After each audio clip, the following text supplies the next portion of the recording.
അപ്പൊ നിങ്ങൾ തിങ്ക് ചെയ്യുന്നുണ്ടാവും നിങ്ങൾ ഇപ്പൊ എവിടെ തുടങ്ങണം എങ്ങനെ തുടങ്ങണം എന്നൊക്കെ. അങ്ങനത്തെ ഒരു ഐഡിയ ഇല്ല. നിങ്ങൾ അതിലേക്ക് ഇറങ്ങിയാൽ മാത്രമേ അറിയാൻ പറ്റത്തുള്ളൂ. അപ്പൊ എനിക്കും ഫസ്റ്റ് ഞാൻ കുറെ വില്ല പ്രൊജക്ട് പോയി കാണുമ്പോഴൊക്കെ എനിക്കൊരു ഐഡിയ ഉണ്ടായിരുന്നില്ല. അവരൊക്കെ വലിയ ആൾക്കാർ, നമ്മളൊന്നുമില്ല എന്നുള്ളൊരു തിങ്കിങ് ഉണ്ടാവില്ലേ, അതൊക്കെ വെറുതെയാണ്. നമുക്ക് പറയാനുള്ള സംസാരിക്കാനുള്ള ഒരു കോൺഫിഡൻസ് മാത്രം ഉണ്ടായാൽ മതി, നമുക്ക് എവിടെ എത്തിച്ചേരാം. അത്രേ പറയാനുള്ളൂ. അത് തന്നെ നിങ്ങളുടെ ലൈഫ്. അപ്പോൾ ഞാനൊന്ന് തിങ്ക് ചെയ്തപ്പോൾ ഇങ്ങനെ ഇരുന്നിട്ട് ഒരു കാര്യമില്ല. എന്തായാലും ഇപ്പൊ ഞാൻ റിയൽ എസ്റ്റേറ്റിക്ക് ചാടാന്ന് വിചാരിച്ചു. അങ്ങനെ ഇരിക്കുമ്പോൾ എവിടുന്ന് തുടങ്ങണം എങ്ങനെ തുടങ്ങുന്ന ഒരു ഐഡിയ ഇല്ലാണ്ടിരിക്കുമ്പോഴാണ് എനിക്ക് കൂട്ടുകാരൻ ഒരു ലീഡ്സ് ആയിട്ട് വരുന്നത്.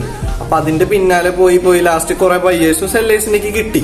പക്ഷെ അതിന്റെ ഇടയിൽ കുറെ പ്രശ്നങ്ങൾ ഉണ്ടായി. അപ്പൊ ഇതിന്റെ ഇടയിൽ പറയാനുള്ളത്, ഇപ്പൊ നിങ്ങളുടെ അടുത്ത് എന്തെങ്കിലും വിൽക്കാനോ അല്ലെങ്കിൽ സെല് ചെയ്യാനോ ഉണ്ടെങ്കിൽ ജസ്റ്റ് ഒന്ന് DM ചെയ്താൽ മതി. അതിന്റെ ഇടയിൽ കൂടെ പറയാണ്. ഇപ്പൊ ഫൈനലി കുറെ റിജക്ഷനും കുറെ ആൾക്കാർ നല്ല രീതിയിൽ കണക്ഷനും എത്തിയതിനു ശേഷം ഇന്നൊക്കെ ഒരു തൃശ്ശൂരിൽ നിന്ന് ഒരു നല്ലൊരു ബിൽഡേഴ്സ് അവരെ ചാനൽ പാർട്ണറായിട്ട് വർക്ക് ചെയ്യാൻ വേണ്ടിയിട്ട് അവർ ഓഫീസിലേക്ക് വിളിച്ചിട്ടുണ്ട്. അപ്പൊ പോയിട്ടുള്ള ബാക്കി ആയിട്ടുള്ള ഞാൻ വേറെ വീഡിയോയിൽ അപ്ലോഡ് ചെയ്യാം.